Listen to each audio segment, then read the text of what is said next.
मानसिफोरखौबो दाना चकलेट बायदि सोबनो नागिरलाबायग्रासो जालायलांबाय मा जागोन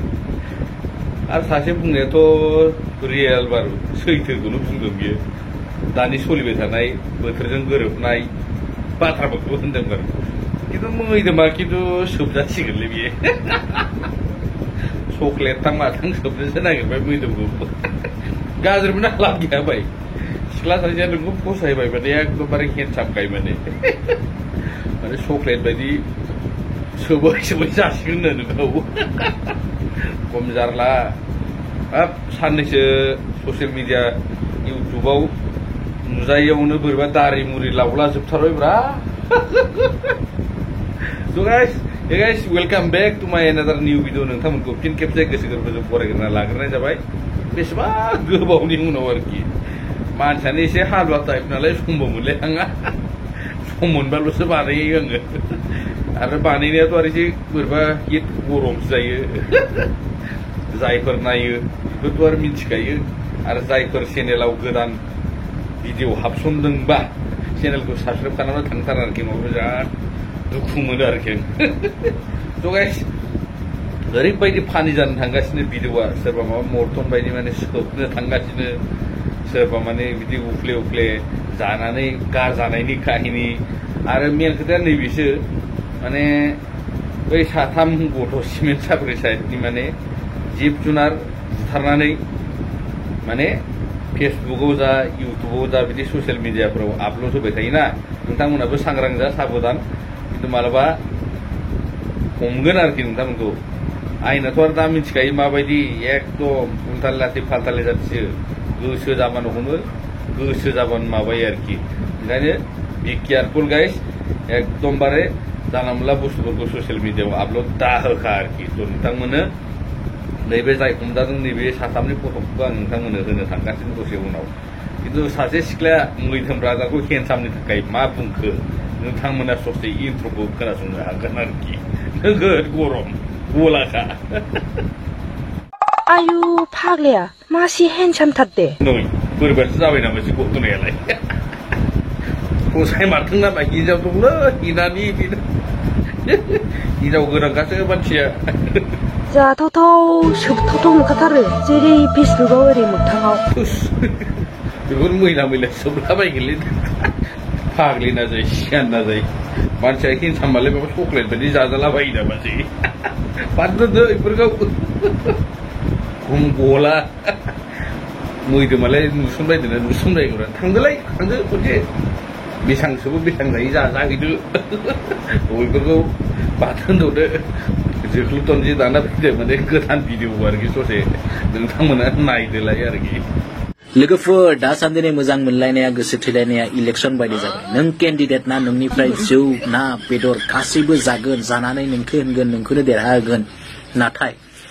लास्टआवहाय गुबुननो भटखौ होनानै गुबुनखौसो देरहागोन नोंथांमोनाथ' मिथिखाबाय नुखाबाय बिथाङा मा पइन्टआव बाथ्राखौ बुंदों जिहेतु दानि सोलिफुबाय थानाय जाथायनि सायाव बिथाङा माने गोजान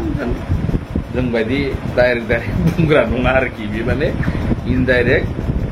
बाथ्राखौ बुंदों आरोखि थ' नोंथांमोनाथ' बुजिखाबाय सोरनि सायाव थ' मेरला जाबाय जोंना ससियेल मिडियाया माने माबा बे कट बर'नि थाखाय माने कट गोसोथोलायनानै मोनाबाबो पस्ट होयो इउटुबावनो जा फेसबुकआवनो जा बा सोरबा माबा माबि न'खराव नांलायनो दावराव दावसिफोरखौबा माने इउटुबाव बा फेसबुकआव माने आपल'ड होयो आरोखि थ' नोंथांमोना मा बुंनो नागिरो नैफोरबायदि जाम्बा जाम्बिनि सायाव आरोखि सोरबाथ' नै दा बिथां बुंलांनाय बायदिनो जासे जाना अहानानै नोंथांनि थौआवनो खियो होनना बुंनाया बाथ्राया नै बेफोरबायदिनो आरो माने जासे जानाबो नोंथांनो भटखौ होनाय नङा आरोखि माने बै नोंथांमोनाथ' नोंथां नाम मुख'बा माने एसे गाज्रि जायो सोरबा सोरबा माने रागाबो जोङो नालाय नोंथाङा जोंनि सायाव मा मिथिगौ मा फोलानो नागिरदों होनना बुङो नालाय जों जिथु नुदों बेफोरबायदिखौ जोङो बुंनो जों आरो बुंग्रा मानसिखा नङा होमबा माने जों अनेक केस नुबाय बेफोरबायदिनो गोसोथोलायनानै बेफोरबायदि गारलायनायफोरखौ आरोखि दा नैबे सोरबा बै एक्टर ना एक्ट्रेस बै दाख्लै बावै माबा माबि दुरनाम जालायनाय जालायनाय माबा हमलायनाय माबा उन्दुलायनाया बेफोरथ' खम गला बुस्थु आरो सिख्लाया बै हिनजावा जाय गोसोथोनाय नैबे एक्ट्रेसा बेथ' आरो बारे माने गावनि फेसबुकाव होग्लिलागासिनो माने मा जानाय मा थानाय मा खालामनाय हराव माबा माबानाय नोंथांमोना बुजिखाबाय मा होनदों आङो बेफोरखौ माने एकदमबारे आपल'ड होलागासिनो जों सोरखौ सैथो जादों दा नोंसोरो बेबायदि गरम समाव बेफोरबायदि जालायबाय नङा होमबा हमस्लाबनो हायासै आरो सेंग्रायाबो माबायदि हिनजाव माने बुरिखा माने हौवा दंखायोमोन होननाथ' मिन्थिखाथारनांगौ आरो मिन्थिखानायखा सिगाङावनो अब्लाबो नोंथाङा बा भिडिअखौ नायदोंबा गाज्रि मोननानै लाब गैया जाथि खुरमा बाहाय बागिफ्रा आं डाइरेक्ट बुंखायो माने बिदि बानायना मालायनि माने लाइफजों बिदि गेलेनाया माने बिराद गाज्रि आरोखि दा बायसान्सआव नैबे जुरि ना मा होनो बायसान्सआव बे जुदि थैबा मा जागोन एसेबाबोथ' नोंनाव प्रेसार गोलैगोन ना सब एभिडेन्स प्रुफफोरानो दंजोबो आरो जुरियाबो मालाय माबायदि मानसि सेंग्रा मानसिनो बिदि आदार होलाबाय मोनबाथ' जाखागोन बेफोरबायदि मानसिफोरा गारनायाव गैया फाग्ला सोरबा ओंखाम खुरना होबा सोरबा जायालासिनो थागोनलै नाय बेदर एथने सेबनो लियासै होनलाय खम गला थ' गाइस जों माने मोजां मोनाखै आरोखि बिदि ससियेल मिडियाफोराव फिसा फिला मेटारफोरखौनो एकदमबारे मोनामग्लुं होलायनाय बेफोरबायदि माने होनायखौ आरो जों नायनो सुखुवाखै आरो ओंखायनो बुंदों ससियेल मिडियाफोराव माने आपल'ड दाहोसै आरो बेबायदि माबाफोरखौ जोंनि बर'फोरावल'सो नुयो माने इउटुब फेसबुकआ माने बिसोरनि पडकास्टार आरो इउटुबासो फेसबुकआसो बिसोरखौ सल्भ खालामना होगोन आरोखि बिसोरनि नांलायनाय गोसथोलायनाय जालायनाय माबा माबि खालामलायनाय नै आंना माबा डाइरेक्ट नागिरलाबायो बेफोरबायदिखौ माबारै इउटुबाव फेसबुकाव एकदमबारे होलाबायथारसै आरो पस्टफोरखौ थोच जाम्बा जाम्बि बाल घन्टा थोच लासैनो एकदमबारे फार्स्ट मेनलि पइन्टआव फैदो चक्लेट जानायाथ' मैदोम ब्रादारा थांबायानो खोमा चक्लेट जाजानो थाखाय आं बेफोरखौ मिथिला चक्लेटबो जाजागोन माबो जाजागोन बेफोरखौथ' बाद दोनदो भाइरेल जाबा जों दं होग्रा भिडिअ आपल'ड खालामग्रायाव ना मा होनो थ' गाइस आं दहाय बुंदोंमोन ना नैबे स्क्रिनाव थानाय साथाम गथ'आ सिमेन्ट सापरि साइडनि जोंनिथिंबो दं दे खिन्थु दाउदिफोर हमग्राफोर बा नेवलाय साग्राफोर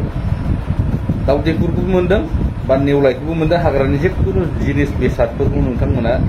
जिबौ गोनां बुस्थुफोरखौ नोंथांमोना माने देखायनाङा आजिखालि माने जिबौ बुथारबाबो फेसबुकाव आपल'ड खालामनो हाया